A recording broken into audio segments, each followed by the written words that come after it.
I would like to talk to you right now about perhaps the most overused and misunderstood word in the English language, freedom. Freedom has two parts, freedom from oppression, freedom from search and seizure, and freedom to choose. But freedom to choose has some caveats, has some provisos. The one we ascribe is called personal responsibility, and that's an ideology. And there are some basic principles that we ascribe to personal responsibility. That is, you have to have knowledge. The 5-year-old who accidentally shoots his brother is not guilty because he didn't have the knowledge. Access. We have 57,000 people being thrown off voting rolls right now in America because of redistricting. They don't have access. They can't have personal responsibility to vote. And finally, affordability. You have to be able to afford your choice, and society has to be able to afford your choice. An example, in California, we've just released 100,000 inmates who are drug addicts. We said, drug addicts have to be locked up, but you know what? We can't afford it. So, these are all caveats to personal responsibility. And then the last one, really important, is that your actions can't hurt anyone else. Because if they do, then that's breaking the law. Well, the fact is, we've got a healthcare crisis, and it's a big one. In fact, Medicare will be broke by the year 2026. We do not have the money to keep doing what we've been doing.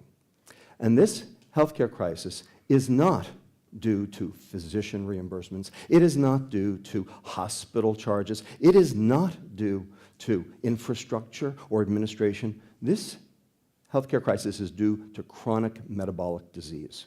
That's where the money's going. $245 billion last year in America for diabetes. $200 billion for dementia, another chronic disease. And Obamacare promises us that we're going to be able to put 32 million sick people on the rolls, and we're going to be able to do it by providing preventative services. Well, guess what? There are no preventative services for these chronic metabolic diseases. They don't exist. The only thing that works is prevention, and we don't have a prevention. So, what does this mean? This means that we're screwed. The fact is that we cannot afford this.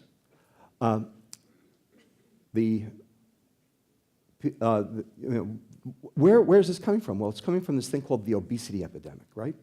Everyone says, if only these people could just eat less and exercise more, we would solve this problem. It's their fault. That's where this comes from. You know, we have these things called the 7 deadly sins. We have absolved all 5 of the other sins. We've absolved jealousy, greed, wrath, pride, and lust. In fact, we have TV shows that extort them. The only 2 that we have not been able to get rid of, the only 2 that still stand, are gluttony and sloth. It's your fault. Well, you know what? I'm a pediatrician, and I take care of kids. And I have a hard time ascribing personal responsibility to their obesity. In fact, we have an epidemic of obese newborns. Obese newborns. Now, you want to assign them personal responsibility? I take care of kids with brain tumors. Okay? You can see right here this arrow pointing to a Goomba sitting right in the middle of this patient's energy balance pathway, a brain tumor that is causing massive obesity. Let me tell you about 2 of those patients. Here's a patient that I took care of many years ago, and she had a brain tumor, and she gained 150 pounds, and you can see her here right now at 220 pounds. And we put her on an experimental medication to lower her insulin level. Remember, insulin is the diabetes hormone. It's also the energy storage hormone. It's the hormone that tells your fat cells to take up extra energy. There is no weight gain without insulin. And we knew that these patients had very high insulin levels. So we gave her a drug to drop her insulin in an experimental fashion. A week later, the mother called me up. The kid hadn't lost any weight yet. And she says, Dr. Lustig, something's going on here. I go, how do you mean? Well, we would go to Taco Bell, and she would eat 5 tacos and an enchilada, and she'd still be hungry. And we just went to Taco Bell, and she only ate 2 tacos, and she was full. And she just vacuumed the house. I go, really? Isn't that interesting? In fact, we did this many times, and the exact same thing happened. And here she is, 1 year later, having lost 48 pounds and feeling much better about herself, as you can imagine. Now, the next patient I'm going to show you isn't even my patient. This is a beautiful 13-year-old girl who lives in Hawaii. Notice the lily in her hair. And 1 month after this picture was taken, she was in a car accident, and she stroked her hypothalamus, that area of the brain where that tumor was for the other patient. And this is her 1 year later. Now, does anyone really want to tell me that this is personal responsibility? That this was this young girl's fault?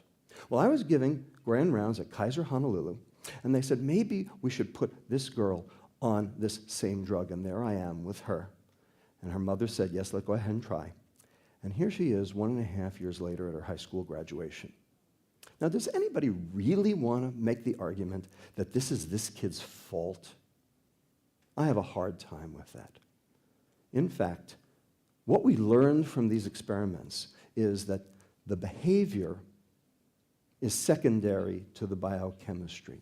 When you fix the biochemistry, the behavior improves. And we've seen it now in adults as well. So, everyone says the behavior is the problem. No, it isn't. The biochemistry underlying it is the problem. Well, so now you say to me, okay, well, what about the rest of us? We don't have brain tumors. Well, in fact, it's the exact same problem. Nothing's different. All of us are now have insulin levels 3 times higher than we used to. And the question, of course, is, where'd that come from? Who here in the audience has diabetes? Anybody? It must be a few of you, because diabetes is a pretty big problem here. Okay? Here's the problem. 7/8 of you, 7/8 of the people with diabetes don't even know they have it. You are blind to diabetes until you become blind from diabetes. So you don't even know you have a problem yet. So here's the way to look at this. Here's the American population, 30% obese, 70% normal weight. And the standard mantra is, it's the obese person's fault because 80% of those obese people are sick. They have type 2 diabetes. They have hyperlipidemia. They have cardiovascular disease. They have hypertension. They have cancer. They have dementia. And they are breaking the bank. Those 80%, those 57 million people, if we could just get them to diet and exercise, we could solve this problem. That's the standard mantra. This is incorrect because 20% of those obese people are actually metabolically healthy. They will live a completely normal life, die at a completely normal age, not cost the taxpayer a dime. They're just fat. Conversely, up to 40% of the normal weight population have the exact same diseases. They get type 2 diabetes, they get hypertension, they get dyslipidemia, they get cardiovascular disease. And you know what? They don't even know they have a problem. And when you add them up, it's more than half the US population. In other words, this is a public health crisis. Here's an example of how that works. Here are 2 people equal weight. One's healthy, one's sick. You want to take a guess which one the sick one is? Can you tell? I can tell. The one on the bottom is sick. Why? The guy on the top, he's just got big love handles. The guy on the bottom has got fat all around his organs. And that is what's making him sick. And this is called TOFI, T-O-F-I. Thin on the outside, fat on the inside. Okay? And I venture to guess there are a few TOFIs in the room right now, and you think you are just fine. And you are not. So let's talk about the last public health crisis that we experienced. HIV. Remember HIV? 1979, patient 0. 1981, the term AIDS got coined. 1986, Everett Koop said, we got a problem. When did HIV become a public health crisis? 1991. Why? Because Magic Johnson got HIV. And everybody said, holy, this could happen to me. This really is something where everyone is at risk because it's not a behavior, it's an exposure. Okay. So the question is, how do we resolve this? Well, here's the problem. It's on this slide right here. This is Coca-Cola's Beating Obesity campaign coming together. Beating obesity will take action by all of us based on one simple common sense fact. All calories count, no matter where they come from, including Coca-Cola and everything else with calories. A calorie is a calorie. And you can get your calories from carrots, or you can get your calories from cheesecake, or you can get your calories from Coca-Cola, or anything else with a C for that matter. It doesn't matter where the calories come from. It's a calorie is a calorie. That's what they say. Well, you know what? I don't believe in common sense. I believe in data. And the data say something else entirely. What the data say is that some calories cause disease more than others because different calories are metabolized differently. Because a calorie is not a calorie. And when you believe that a calorie is not a calorie, the whole world opens up and actually how to fix this problem becomes very clear.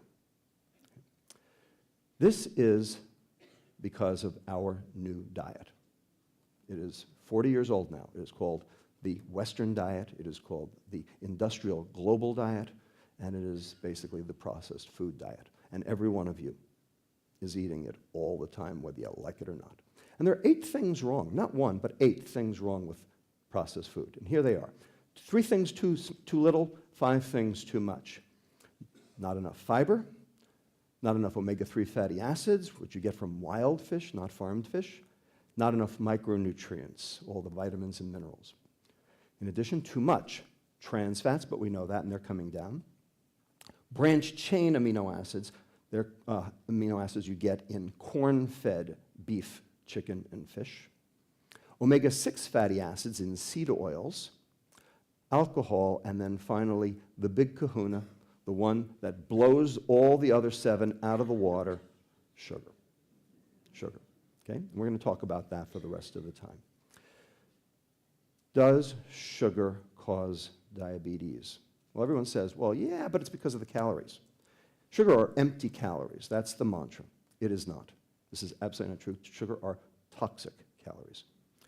In fact, studies from Europe show that if you consume 1 soda per day, your risk for diabetes goes up 29%, irrespective of the calories, irrespective of your weight, irrespective of anything else you eat. We've shown that for every 150 calories the world consumes, diabetes prevalence goes up a total of 0.1%, which is nothing. But if those 150 calories happen to be a can of soda, diabetes goes up 11-fold, 1.1%. And we're not consuming 1 can of soda, we're consuming 2.5.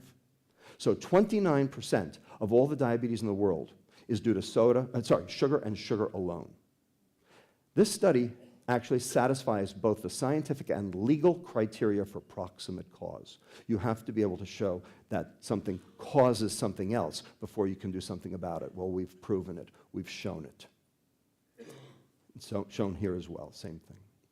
Now, the question is, why does this happen?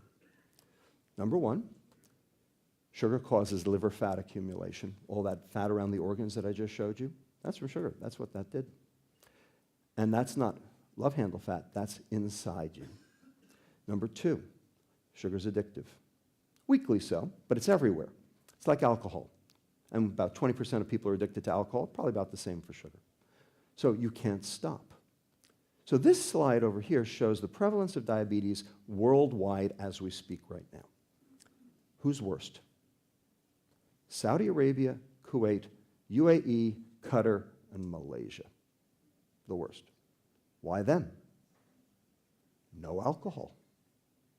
But they got soft drinks like they're going out of style. Because it's hot, and the water supply is a question mark, and no alcohol. This is their reward. But you know what? I'd rather have alcohol. Because you can only drink yourself under the table once a day.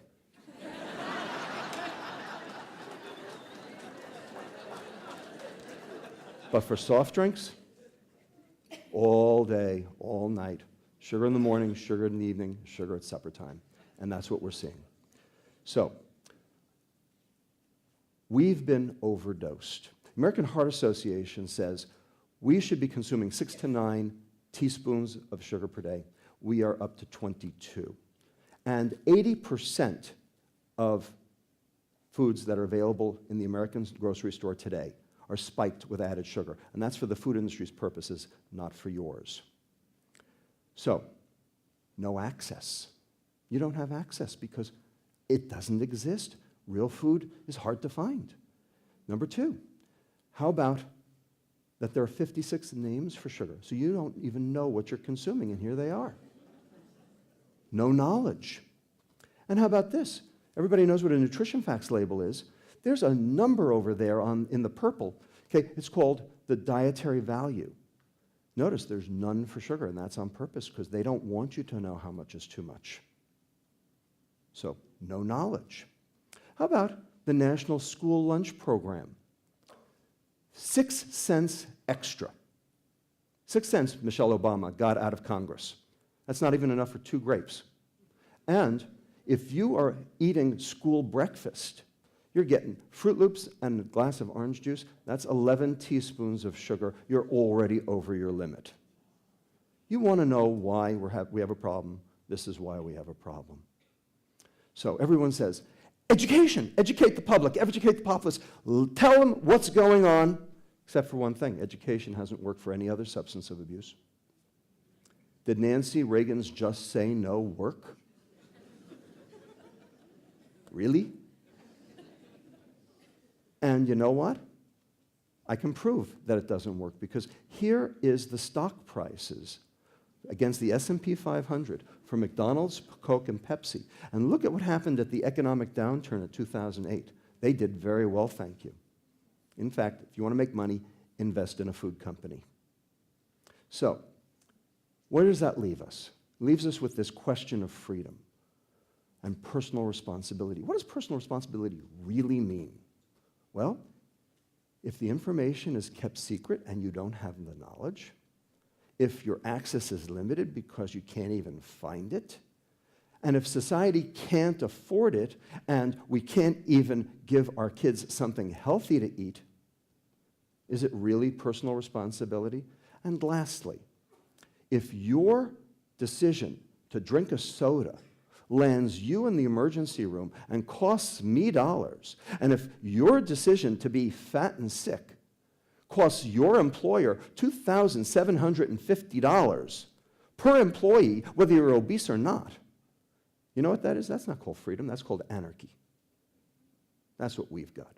So the libertarians say, wait a second, don't tell me what to eat. Well, you know what? You've already been told what to eat. Where were you for the last 40 years as your food supply was being changed under your nose? Were you protesting then? The libertarians say, get government out of my kitchen. I don't want government in my kitchen either, unless there's somebody more dangerous already there.